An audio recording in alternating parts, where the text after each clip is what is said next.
Hello students, मैं doctor Jitendra Singh, department of mathematics, R college Alwar. आज के इस वीडियो का टॉपिक है transportation problem part second, lecture 7 है आपका। इससे पूर्व हम 6 वीडियो जारी कर चुके हैं जो कि college mathematics classes by doctor Jitendra Singh इस यूट्यूब चैनल पर आपको मिल सकेंगे। तो यहाँ पर आप देख सकते हैं कि ये जो वीडियो है आपका, ये ट्रांसपोर्टेशन का सेकंड पार्ट है, जिसमें हम ट्रांसपोर्टेशन प्रॉब्लम के जो सॉल्यूशन मेथड हैं फिजिकल सॉल्यूशन प्राप्त करने के, उसके बारे में हम बताएंगे।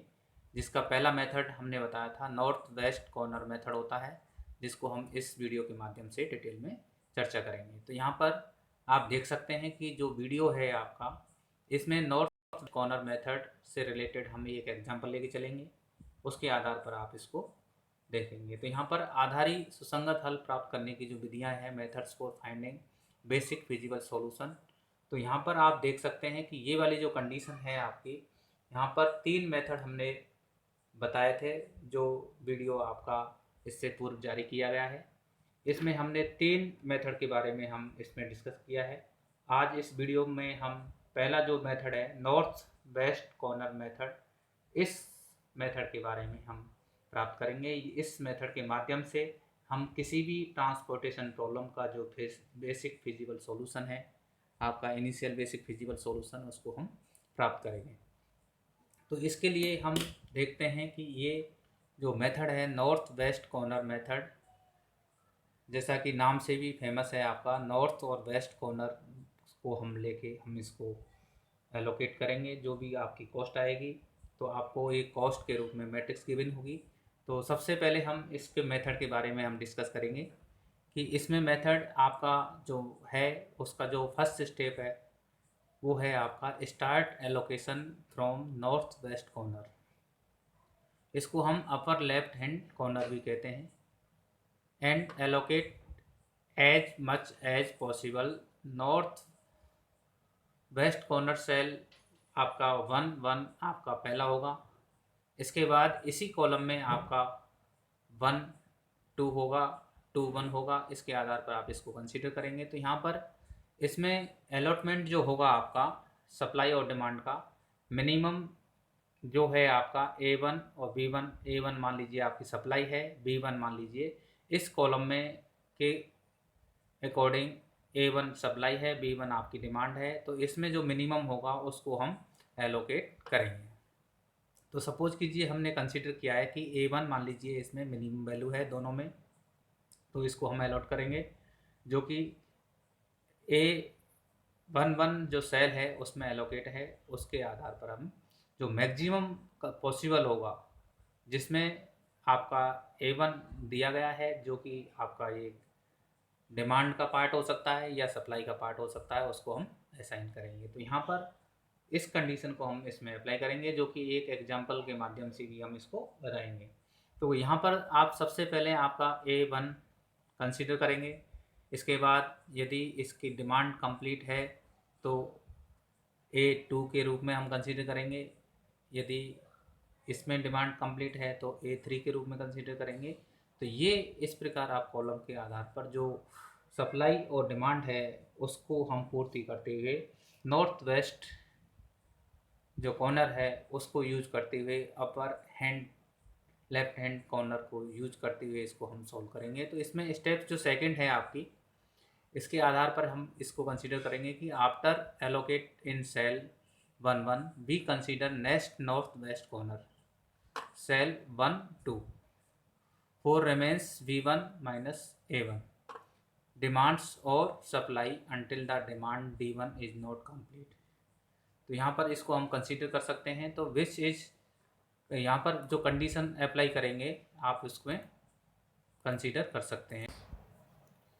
यहाँ पर सेल जो 2 1 है आपका, इसके लिए जो रिमेंस है V1 माइनस A1 डिमांड और सप्लाई, इसको हम सेटिस्फाई करेंगे until demand D1 is not complete which is depend on the availability of supply and demand. तो यहाँ पर आप इसको कंसीडर करेंगे। तो यहाँ पर नॉर्थ वेस्ट कॉर्नर को यूज़ करते हुए जब तक डिमांड और सप्लाई की जो पूर्ति है वो कंप्लीट नहीं हो जाती है, तब तक हम अपर लेफ्ट हैंड कॉर्नर को यूज़ करते हुए इसमें हम असाइन करेंगे। तो ये वाली कंडीशन अलॉटमेंट की कंडीशन इसमें अप्लाई करेंगे। इसी प्रकार स्टेप थर्ड है आपका repeat step first and second for second demand D2 for next north west corner cell.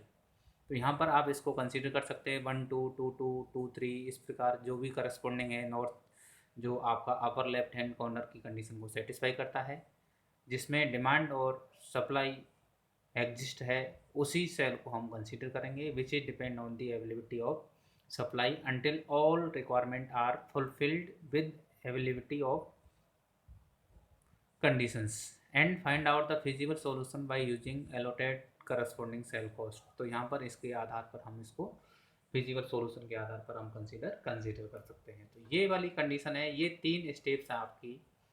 ये तीनों स्टेप के आधार पर हम एक नॉर्थ वेस्ट कॉर्नर मेथड है उसको हम किसी भी ट्रांसपोर्टेशन प्रॉब्लम का जो बेसिक फिजिबल सॉल्यूशन है उसको हम प्राप्त कर सकते हैं। तो इसके लिए हम यहाँ पर एक एग्जांपल लेते हैं। ये आपका देखिए solve the following transportation problem.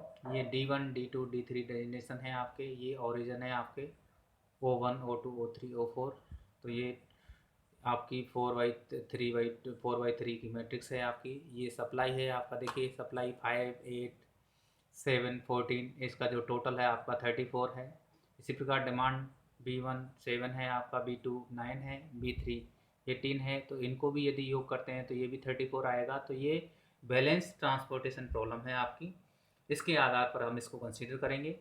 तो यहाँ पर देखेंगे कि ये जो नॉर्थ वेस्ट कॉर्नर मेथड है, तो यहाँ पर देखिए ये वाला सेल आपका 1 1 कहलाएगा, ये वाला जो सेल है आपका 1 2 कहलाएगा, ये आपका 1 3 कहलाएगा। इसी प्रकार ये 2 1 कहलाएगा, ये 2 2 कहलाएगा, ये 2 3 कहलाएगा। तो ये आप सेल आप कंसीडर कर सकते हैं। तो इसके करस्पॉन्डिंग जो नॉर्थ वेस्ट कॉर्नर है आपका सबसे पहले ये आएगा। तो यहाँ पर आप देखेंगे कि ये वाली कंडीशन है आपकी कि यहाँ पर जो डिमांड है 7 है और सप्लाई 5 है। तो इनमें जो मिनिमम है वो आप इसमें अप्लाई कंसीडर करेंगे। तो यहाँ पर देखिए मिनिमम A1 आपका, देखिए यहाँ पर ये A1 और B1 है आपका। तो यहाँ पर देखिए A1 आपका 5 है और B1 आपका 7 है, इसमें मिनिमम आपका 5 बनता है। तो 5 एलोकेटेड करेंगे। तो यहाँ पर जो कंडीशन अप्लाई होगी आपकी, इसके आधार पर आप इसको एलोकेट करेंगे। तो यहाँ पर आप देख सकते हैं कि ये वाली जो कंडीशन है आपकी वो इसमें अप्लाई हो जाएगी। तो यहाँ पर जो 2 है आपका, 2 में हम 5 कंसीडर कर सकते हैं।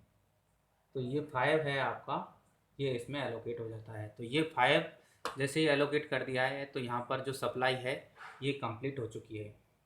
तो जैसे ही सप्लाई कंप्लीट होती है तो इसको ये 0 आपका बच जाता है। तो यहाँ पर कोई सप्लाई एग्जिस्ट नहीं करती है। तो ये रो आपका कंप्लीट हो चुका है, यहाँ पर कोई भी सप्लाई नहीं है। तो इस रो में आप किसी प्रकार की सप्लाई एग्जिस्ट नहीं करेगी।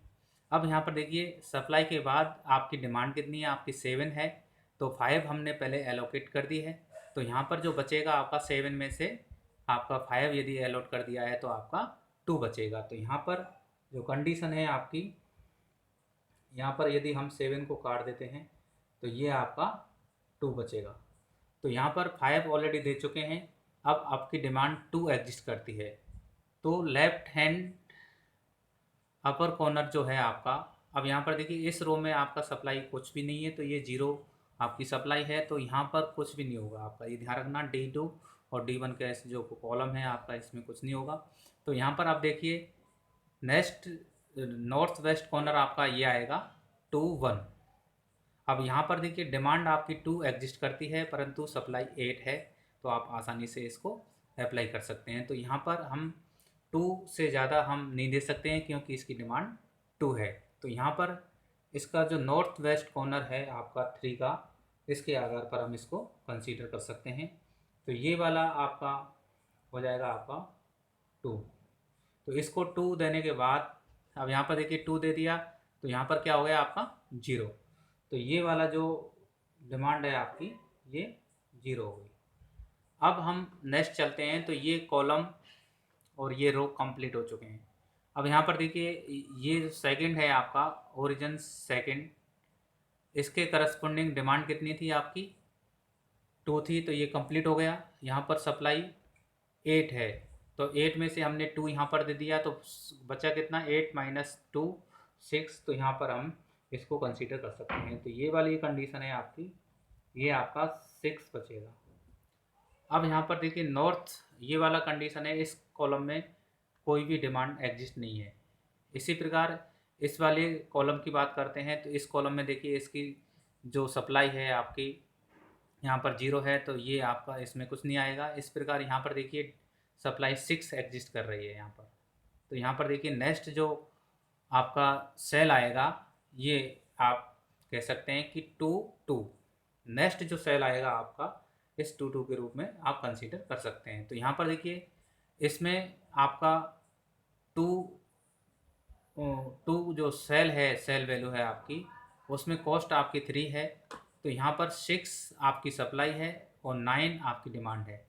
तो 9 और 6 में से जो मिनिमम होगा आपको इसको कंसीडर करेंगे। तो यहाँ पर जो कंडीशन है आपकी 6 हमने यहाँ पर इसको अलॉट कर दिया है तो ये आपका 6 0 हो जाएगा। अब यहाँ पर 6 जैसे ही अलॉट कर दिया है तो यहाँ पर 6 तो रिमाइंडर जो बचेगा आपका 3। तो इस प्रकार आप इसको कंसीडर कर सकते हैं। तो ये आपका 3 हो जाएगा। तो इसके बाद आप देखेंगे कि इस वाले कॉलम में आपकी 3 डिमांड एग्जिस्ट है परंतु इस वाले कॉलम में तो इसका नेक्स्ट जो है आपका 4 के लिए अलॉट करेंगे। ये आ जाएगा आपका जो सेल है 3 2। तो यहाँ पर 3 2 देखेंगे कि यहाँ पर सप्लाई 7 है और आपकी डिमांड 3 है। तो 3 और 7 में जो मिनिमम होगा वो इसमें अलॉट करेंगे। तो 4 को हम करेंगे, तो 4 को हम कंसिडर कर सकते हैं यहाँ पर 3। तो इसको 3 अलॉट करने के पश्चात हमारा जो 7 है तो यहाँ पर हो जाएगा आपका 4। इसी प्रकार यहाँ पर 4 है तो यहाँ पर देखेंगे कि ये देखिए इसकी कंप्लीट हो जाती है। यदि हम 3 कंसीडर कर रहेंगे तो ये वाले 3 हमने दे दिया है तो ये 0 हो जाएगा आपका, ये 0 हो जाएगा। तो इसके बाद आप देखेंगे कि यहाँ पर ये कंडीशन इसमें नेक्स्ट जो आएगा, यहाँ पर देखिए सप्लाई एग्जिस्ट कर रही है, यहाँ पर 4 सप्लाई है, डिमांड आपकी 18 है तो यहाँ पर हम 4 कंसीडर कर सकते हैं। तो नेक्स्ट हो जाएगा आपका 7, जो सेल आपका है 3 3, सेल की वैल्यू है आपकी 3 3, इसमें सप्लाई आपकी 4 है, डिमांड 18 है। तो मिनिमम जो होगा आपका वो आपको अलॉट करना पड़ेगा। तो यहाँ पर आप देख सकते हैं कि जो 7 है इसमें हम 4 यदि अलॉट कर देते हैं तो ये यहाँ पर आपका 14 बचेगा। अब यहाँ पर 14 बचेगा तो यहाँ पर देखिए ये 4 को क्या हो गया आपका, ये 0 हो जाएगा। तो यहाँ पर ये 0 हो जाएगा। इसके बाद देखेंगे कि यहाँ पर देखिए 14 डिमांड है, 14 सप्लाई है, तो जो शेष बचा हुआ है यहाँ पर हम 14 कंसीडर करेंगे। तो ये वाली कंडीशन यदि हम कंसीडर करते हैं तो इस प्रकार आपका ये 0 हो जाएगा आपका और ये भी 0 हो जाएगा। तो इस प्रकार आप इसका जो मेथड है वो अप्लाई कर सकते हैं। तो ये नॉर्थ वेस्ट कॉर्नर मेथड है, जो कि नॉर्थ वेस्ट देखिए सबसे पहले D1 जो है आपका कॉलम उसमें नॉर्थ वेस्ट फर्स्ट वाले लिए हैं। इसी प्रकार यदि इसमें सप्लाई एग्जिस्ट नहीं कर रही है तो नेक्स्ट जिसमें सप्लाई कर रही है वहाँ से नॉर्थ वेस्ट आप कंसिडर करेंगे। इसी प्रकार इसमें भी नॉर्थ वेस्ट कंसिडर करेंगे। तो ये वाली जो कंडीशन है आप इसमें अप्लाई कर सकते हैं। तो ये एलोकेशन करने के पश्चात हम इसका जो फिजिबल सॉल्यूशन है वो कंसिडर करेंगे। तो इसके लिए जो फॉर्मूला है आपका कि जो फिजिबल सॉल्यूशन है allocated value into cell value, तो यहाँ पर एलोकेटेड वैल्यू कितनी है 5 और सेल वैल्यू कितनी है आपकी 2, तो इन दोनों का प्रोडक्ट करेंगे प्लस नेक्स्ट जो सेल आपका एलोकेटेड वैल्यू क्या है आपकी 2 और सेल वैल्यू क्या है 3, 2 इंटू 3। इसी प्रकार 6 into 3 plus 3 into 4, 4 into 7, 14 into 2। इस प्रकार आप इसको कंसिडर कर सकते हैं। तो जो सॉल्यूशन है आपका यहाँ पर आ जाता है, देखिए 5 एलोकेटेड वैल्यू है इंटू सेल वैल्यू 2, तो 5 इंटू 2। इसी प्रकार नेक्स्ट में चलेंगे 2 एलोकेटेड वैल्यू है, 3 सेल वैल्यू है तो 2 इंटू 3। इसी प्रकार इसमें चलेंगे 6 इंटू 3, 6 इंटू 3, 3 इंटू 4, 3 इंटू 4। इसी प्रकार 4 इंटू 7, 4 इंटू 7, 14 इंटू 2। तो इस प्रकार यदि हम इसको सॉल्व करते हैं तो 10 plus 6 plus 18 plus 12 plus 28 plus 28, तो यहाँ पर आप इसको कंसीडर कर सकते हैं। तो इसकी जो वैल्यू आएगी वो 102 आएगी, जो कि मिनिमम होगी। तो ये आपका सॉल्यूशन हम नॉर्थ वेस्ट जो कॉर्नर मेथड है उसके आधार पर यूज करते हुए किसी भी ट्रांसपोर्टेशन प्रॉब्लम का हम इनिशियल बेसिक फिजिकल सॉल्यूशन ज्ञात कर सकते हैं।